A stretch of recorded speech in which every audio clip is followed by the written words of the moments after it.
I'm standing in a misty forest where shadows dance and whispers linger. Welcome to a deep dive into the unknown where we chase mysteries that defy explanation. Today we're exploring 5 spine-chilling Bigfoot encounters from 2025, told straight from the witnesses.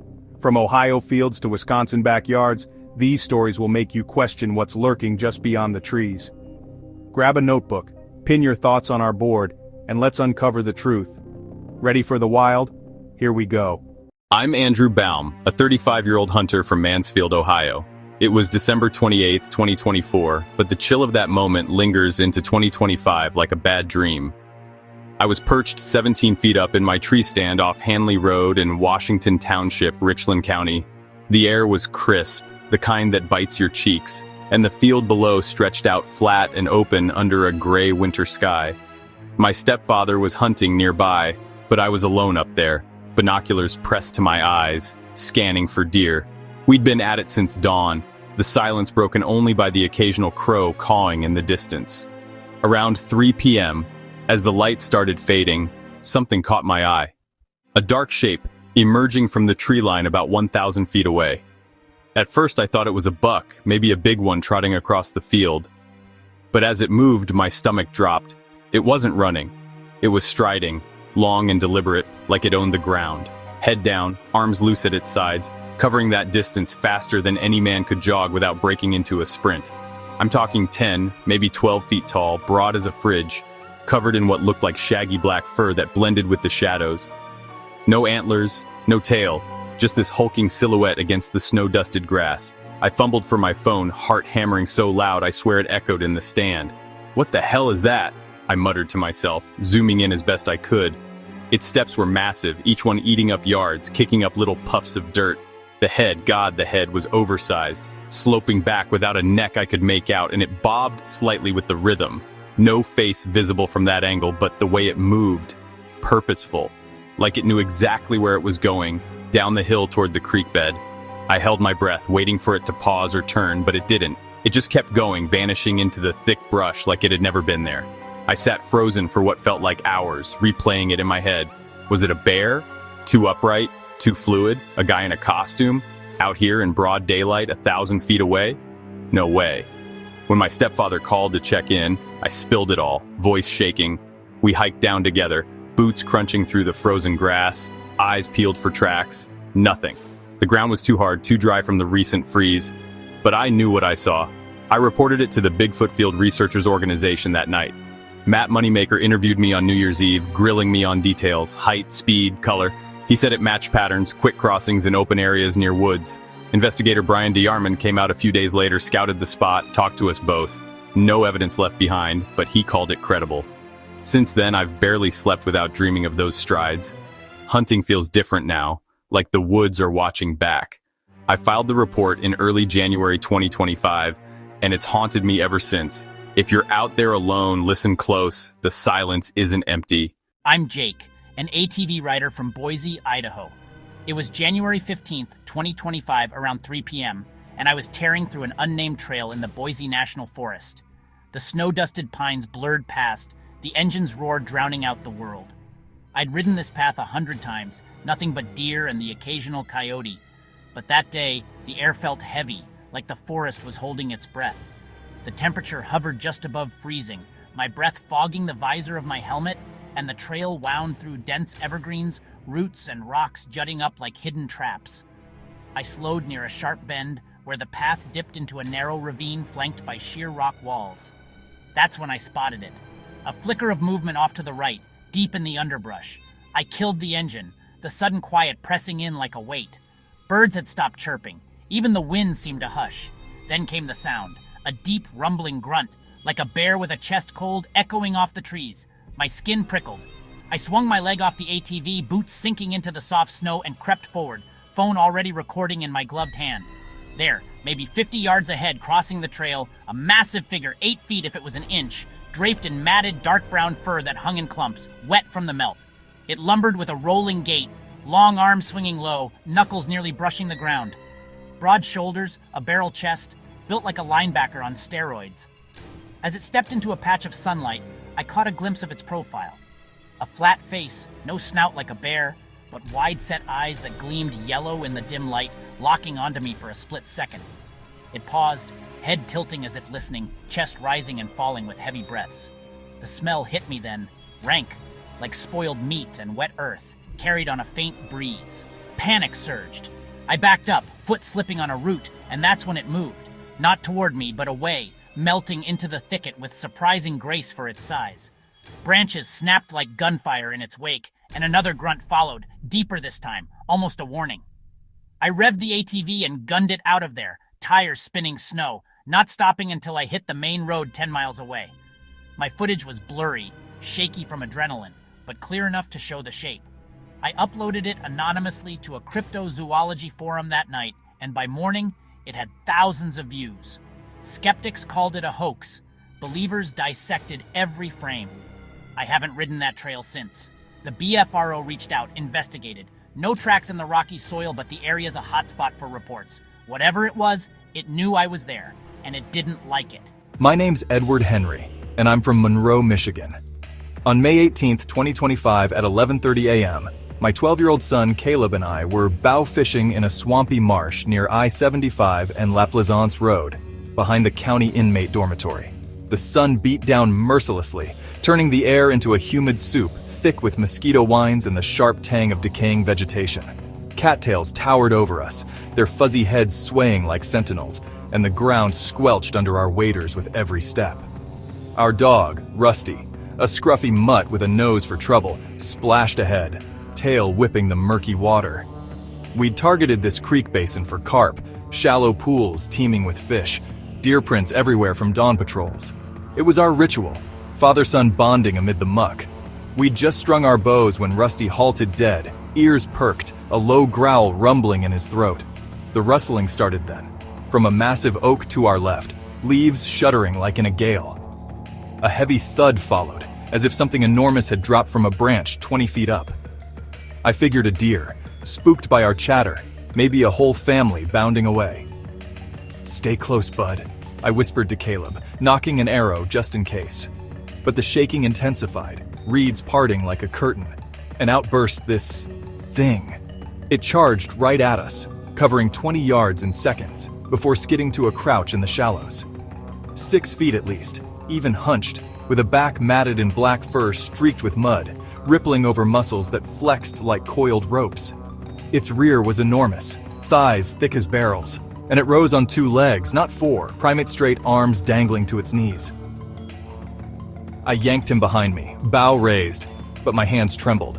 Rusty lunged, barking furiously, splashing toward it. The creature swiveled its head, shadowed eyes glinting under a heavy brow, and let out a whoop, high and chilling, like a woman's scream twisted through gravel. No bear growl. This was intelligent, aware. It scrambled up the embankment then, agile as a gymnast, claws digging into the clay slope. We watched, frozen, as it crested the ridge and vanished into the thicker woods, leaving a trail of broken branches. Rusty chased a few feet before turning back, whining, tail low. Sirens wailed faintly from the highway. Coincidence? Or had it heard them too? We bolted out of there, bows forgotten, hearts pounding like drums. That night, over pizza to calm our nerves, Caleb sketched it, the fur, the posture, the way it glanced back. I reported it to the BFRO the next day. Matt Moneymaker called, separating us for interviews. He ruled out bear, 2 bipedal, no claws visible. Cattails for winter food, deer for protein, and those railroad tracks nearby? Perfect Sasquatch highways into town. Class A, he said. Credible. Caleb hasn't fished since, and I jump at every rustle. But hey, if you've got a brave pet like a ferret, maybe it could sniff out the next one. Those little noses miss nothing in the underbrush. I'm Kirk, a rafting guide in Colorado. On May 24th, 2025, I was leading a 6-person group down the upper Colorado River, the sun blazing high and turning the canyon walls into a furnace. It was noonish, the water a glassy ribbon snaking through red rock and pine thickets, rapids behind us, and calm stretches ahead. We'd launched at 9 a.m. from a put-in near Grand Junction, life jackets snug, paddles dripping from the morning's whitewater. I'd filmed a dozen trips like this for my Instagram, eagles soaring, otters playing, but nothing prepared me for what happened next. We were drifting lazy, snacks passed around, when I glanced shoreward, phone in hand for B-roll. Through a break in the junipers, 30 yards out, something stirred.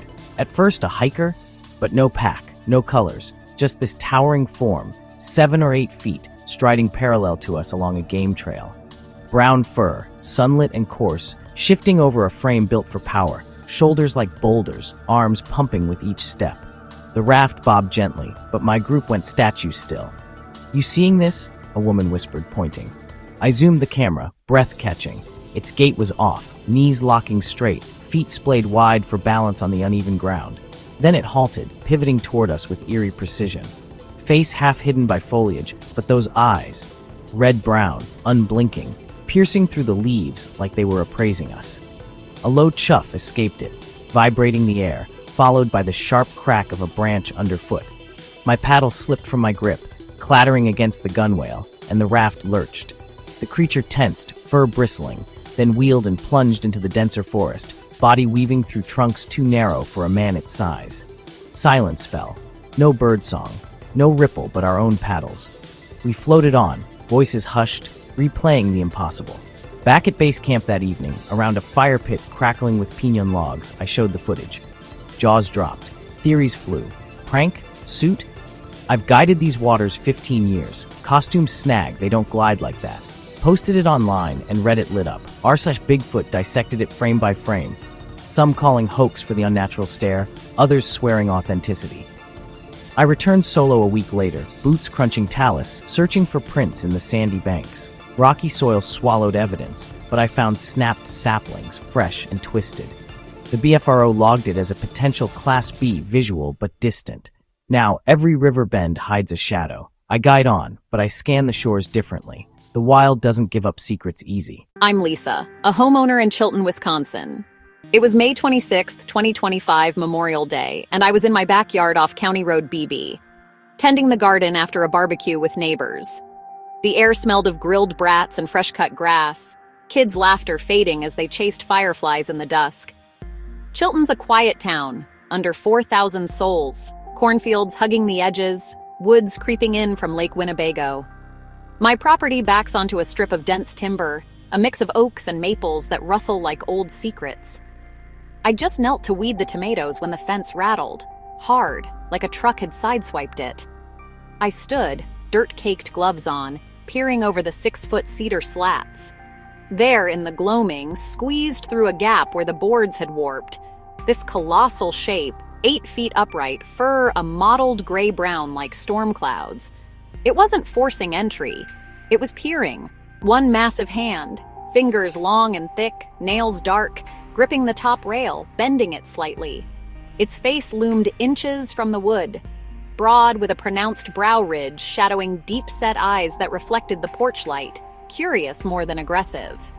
A ridge of fur ran down its back and its chest heaved with shallow breaths, carrying a scent like damp hay and something feral, primal.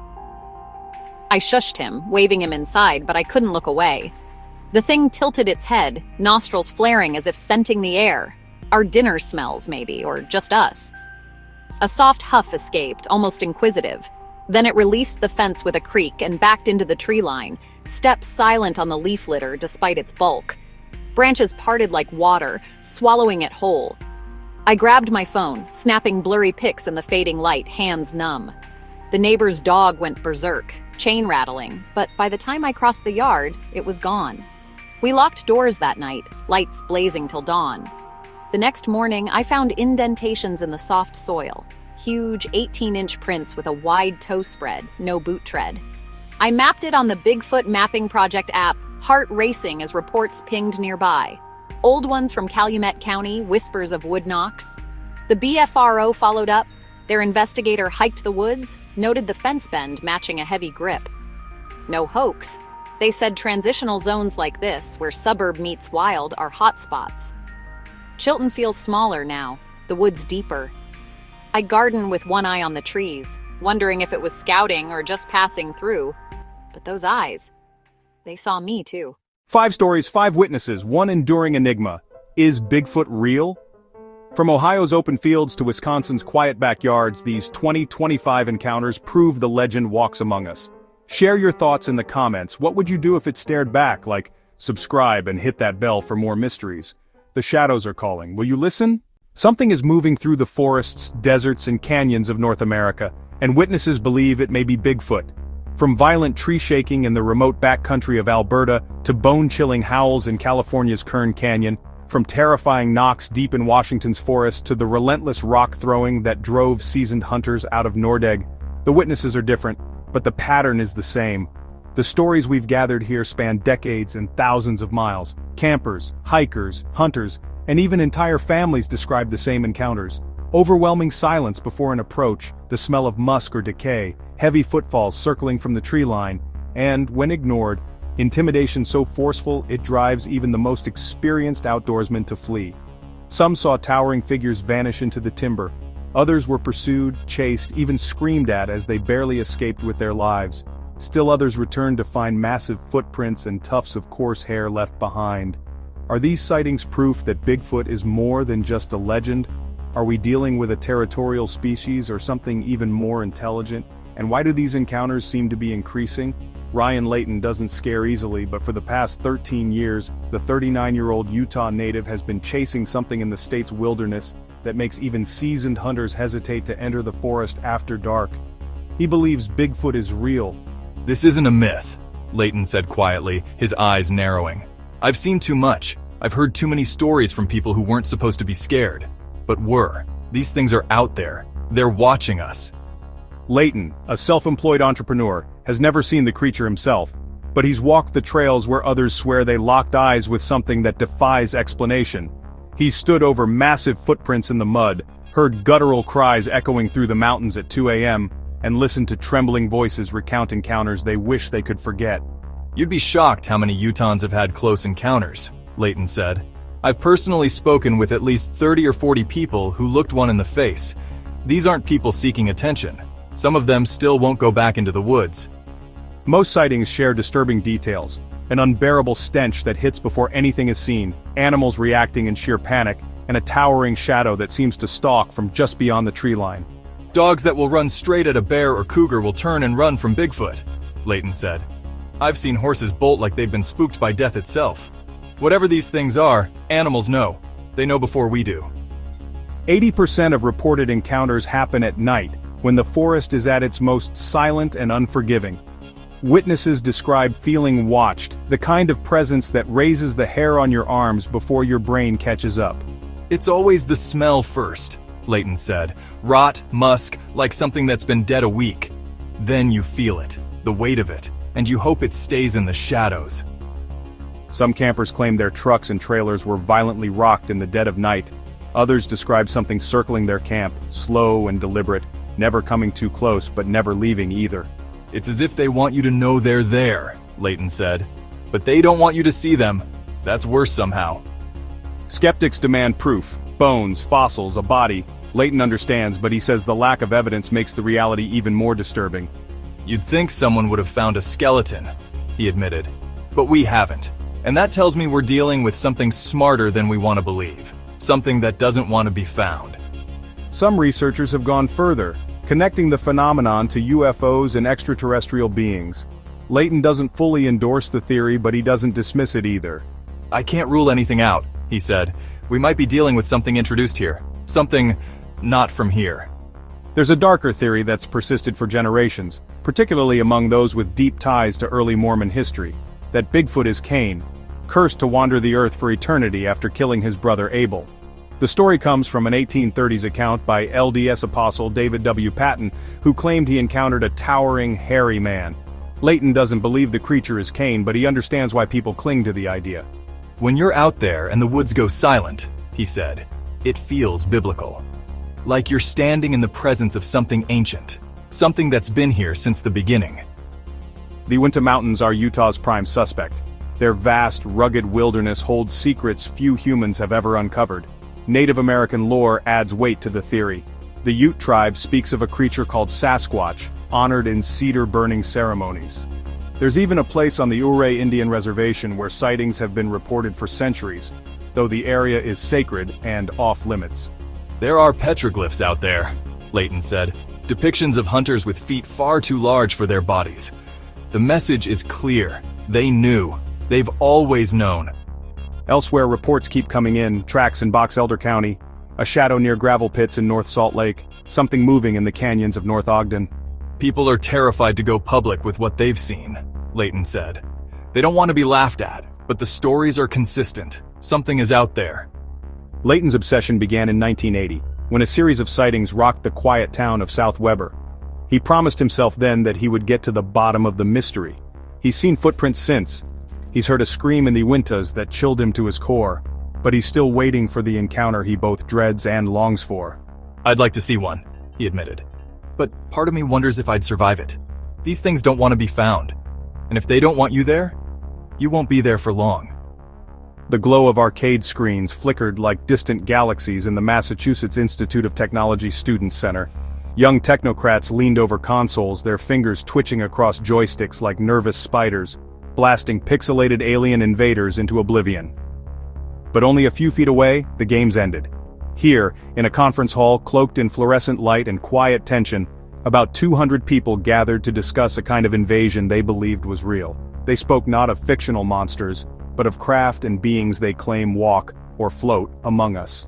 This was the 12th annual UFO symposium of the Mutual UFO Network, MUFON, a civilian group obsessed with unraveling one of humanity's most unnerving mysteries: what happens in the sky when we're not looking.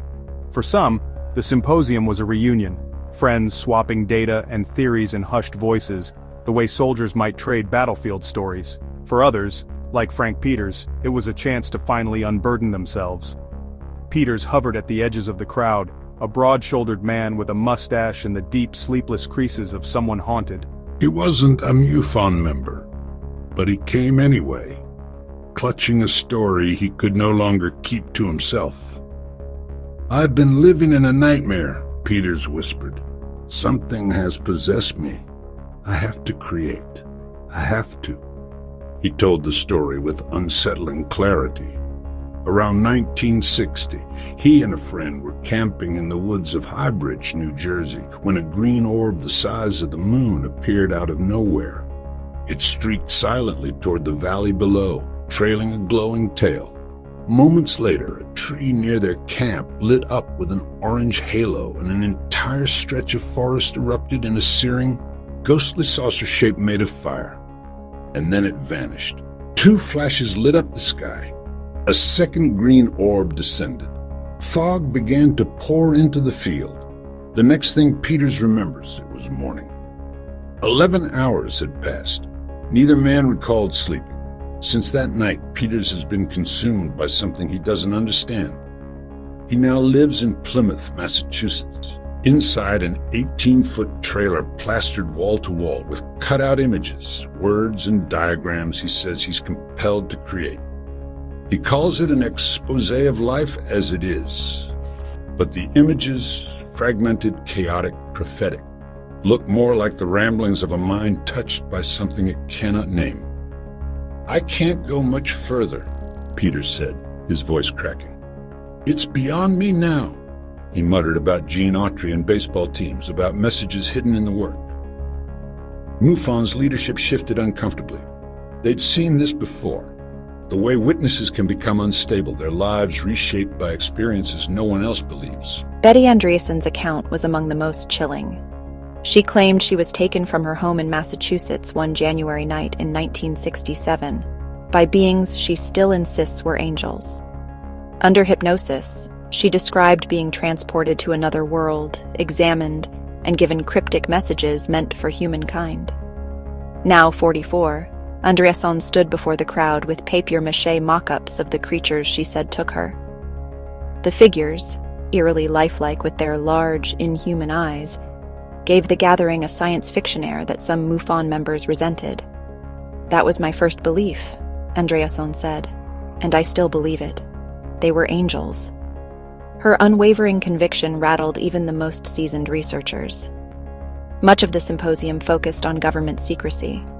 MUFON members believe UFO cover-ups stretch back to the Roswell incident of 1947, when the Air Force claimed a crashed flying saucer was nothing more than a weather balloon.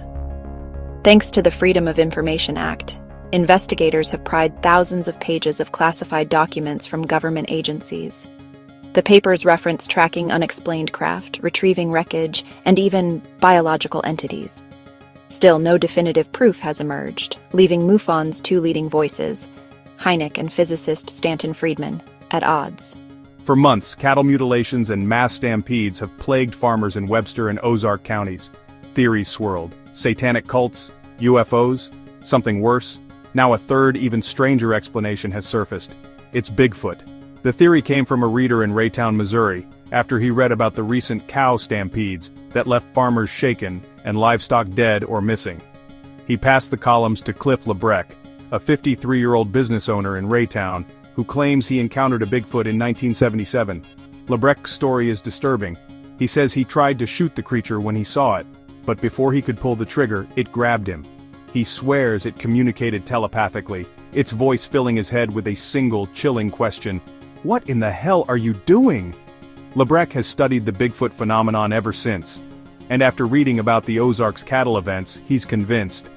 There's a tremendous aura of fear around these things, Lebrecht said. They radiate it. Animals feel it first. Horses will run through fences to get away. Cows will trample each other, anything to escape. Lebrecht believes the Ozark cattle stampedes, hundreds of cows across 5 farms panicking for a full 24 hours, match the pattern of Bigfoot activity. This is their migrating season, he explained. They move from southern marshes to northern lakes. The Ozarks are right in their path. Now is the perfect time for them to come through. Farmers initially suspected a bear, but the attacks happened too quickly and across too many locations. A bear couldn't be at 5 farms in one afternoon, Lebrecht said. But a Bigfoot? Oh, absolutely. They're the fastest creature on 2 feet. The thought of something that fast, that strong, moving silently through the woods has unsettled residents. And while Lebrecht's theory is unconventional, it's no more far-fetched than the other explanations law enforcement has been chasing. For weeks, investigators suspected satanic cults were behind the mutilations. The timing seemed to fit. April 21st to May 1st is considered one of the most important ritual periods for cult activity. Webster County Sheriff Bill John even asked that the information be kept quiet, fearing it would inspire copycats. "We don't want to give anybody any ideas," said investigator John Nolan, who has led the mutilation case. "A lot of times with cult activity, you get people, kids mostly, who like to pretend. The last thing we need is more bodies."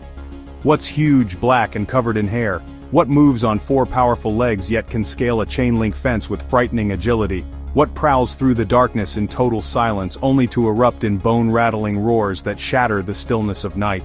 Diane and Roger King of Fort Mill, South Carolina, wish they didn't know. "It's terrifying," Diane said, her voice low. "I was too scared to even look outside. I just wanted it to be gone." The Thing, as the Kings now call it, visited their property 3 nights in a row a few weeks ago. Each time it appeared at the same hour, around 1 a.m., and lingered for hours, as if it had nowhere else to be. At first it stayed in the woods behind their home off Charlotte Highway, tramping heavily through the brush, snapping branches and clearing undergrowth with an almost purposeful strength. But soon, that wasn't enough. It climbed their fence. "It's a tall chain-link fence and it went right over," Diane said, "like it was nothing." Once inside the yard, the creature, or whatever it was, turned its attention to the children's swing set just feet from the King's home. The metallic clang of chains rang through the night as the intruder tangled itself in the swings. The knocks continued. Rawson tried to convince herself it was wind or coincidence, but then a third noise erupted. "From my right side, I heard this violent smashing," she said. "It was wood on wood, but heavier, louder. I could hear bark coming off a tree. It wasn't a stick, it was like someone was breaking logs in half." The other 2 knock sources went silent. "That was it for me," she said.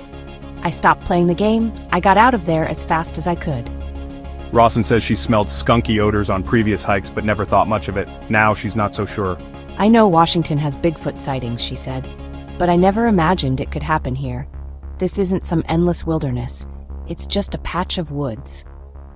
She's right that the location is small compared to Washington's sprawling forests, but wildlife officials note that deer are plentiful in the area, and cougars are occasionally spotted. The question is, what else might be living there? The incident is eerily similar to reports from rural communities in Missouri, South Carolina, and Utah, where residents describe hearing wood-knocking patterns deep in the woods, often followed by mutilated livestock or unexplained animal panics. The forest was silent when Amber Webster raised the spotlight. She and her husband, along with his cousin, had volunteered to help search for a missing 22-year-old hiker. The three had driven deep into the backcountry north of Sedona, 20 miles down a rutted dirt road, scanning the hillsides and canyons with powerful beams of light. It was after midnight when they saw it.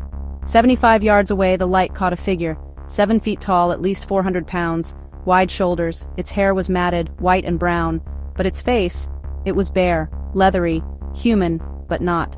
The eyes glowed in the spotlight's beam, a reflective gold, like the light was coming from inside. It didn't move, it didn't blink, it just stared at us like it was deciding. 2 hours earlier, Webster had called the missing girl's name into the darkness. She had heard an answer, but not a voice. 2 hard knocks, wood against wood, far off in the trees. I joked, "Oh hey, it's Bigfoot." I wish I hadn't said that. The holiday weekend was supposed to be peaceful. Eric Butcher and his wife had driven from Bakersfield to the Fairview campground in the Sequoia National Forest to escape the fireworks and noise for the sake of their dogs. Nestled in Kern Canyon, 15 miles north of Isabella Lake, the campground was full but quiet, save for the distant sound of laughter from other campsites. Then the howls began. They were long, low, and carried across the valley. The sound echoed off the ridges. It would last for a while, then there'd be silence for a few minutes. Then another howl. We heard it at least 5 times. At first his wife thought it was a train. I told her there are no trains anywhere near here, and in the back of my mind I knew. I'd heard recordings before, it sounded exactly like them. Butcher recognized the sound from online archives of Bigfoot vocalizations, a chilling, moaning call known among researchers as the Ohio Howl. I joked with my wife about it being Bigfoot. She thought that stuff was ridiculous, so I passed it off as a joke. But the sound, it stuck with me.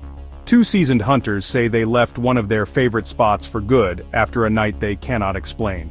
The men had set up camp in the Blackstone Gap area, 1.5 miles north of Old Trapper's cabin, and were preparing dinner around 9:30 p.m. when something began moving in the tree line. It was about 25 yards away, one of the hunters said. We thought it was a bear. We grabbed the shotguns and kept listening. For 30 minutes the sounds persisted, heavy movement in the brush, pacing just outside the firelight. One of the men fired a round into the air, hoping to scare the animal off. The response was immediate. Not 20 seconds later, a rock the size of a soccer ball came flying out of the bush and landed next to us, he said. Then a tree started shaking, violently, like something was trying to rip it out of the ground. Another rock sailed out of the darkness, then another. The hunters say the barrage went on for nearly 20 minutes. In all, 17 rocks came at us, the witness said. Big ones. Some you'd need 2 hands to lift. There's no way a bear did that. No way. The evening was silent, unnaturally so. An 18-year-old woman and her friend had driven to the 12-foot Davis gravesite and picnic grounds overlooking the confluence of the Peace and Smoky rivers. The sun had just set. The woods surrounding the monument were quiet, the kind of quiet that presses against the eardrums. No birds, no wind, nothing, she recalled. The hairs on my neck stood straight up. I should have known something was wrong. She left her friend by the car and started toward the outdoor restroom. That's when she noticed the shadow. It moved along the wall of the building, she said. I heard this heavy exhale like it was breathing out, and there was this smell, musky, overpowering. The building was pyramid-shaped, 8 to 9 feet tall. Whatever was standing beside it was nearly as tall. I didn't even make it to the door, she said. I turned to walk back to the car, then my friend yelled at me to run. The thing on all 4s. She looked over her shoulder and froze. This thing was crawling after me, she said. It was down on its front arms with its rear end up, pushing itself along. It was only 4 feet away, sniffing at me, and it wasn't a bear. She could see its features clearly in the fading light. Coarse blonde hair, sparse on the torso but thicker on its long arms and legs. Its ape-like face had almost no hair except on its head, where the hair bristled like a horse's winter coat. It was the most terrifying thing I've ever seen, she said. I ran for the car and it was right behind me. She and her friend jumped inside. As they sped away, the creature rose up. It stood like a human, not like a bear, she said. It was furious, swinging its arms, screaming, chasing the car down the hill. We barely escaped. What was left behind? The next day, others went to the site after hearing her story. They didn't find tracks, she said, but they found tufts of hair, that was it. It's been decades since that night, but the memory hasn't faded. You don't forget something like that, she said quietly. Not ever. I can still see its face. I can still hear it screaming. We've only scratched the surface of what people are experiencing in the wild places of our world. What do you think is behind these encounters? Do they match anything you or someone you know has witnessed? Share your thoughts, theories, and experiences below. Every comment brings us closer to understanding what's waiting out there in the shadows.